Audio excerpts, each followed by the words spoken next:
আজকে আমি কার্পু মাছ চচ্চড়ি করতেছি। কার্পু মাছের ডিম দিয়ে অনেক ইয়ামি করি, সাথে বেগুন দিব। এই যে মাখাইতেছি, হাতে মাখাইয়ে বসাবো সরষের তেল দিয়ে।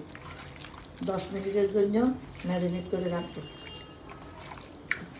সব আদা, রসুন, জিরা, তারপরে কাঁচা মরিচ, হলুদ মরিচ বাটা, এগুলো দিয়ে মাখিয়ে রাখবো।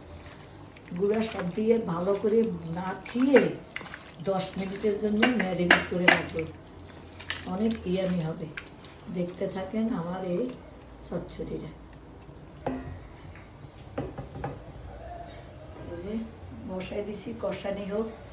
তরকারিটা সাথে বেগুন দিছি, এত সুন্দর একটা কালার, এত মজার তরকারি।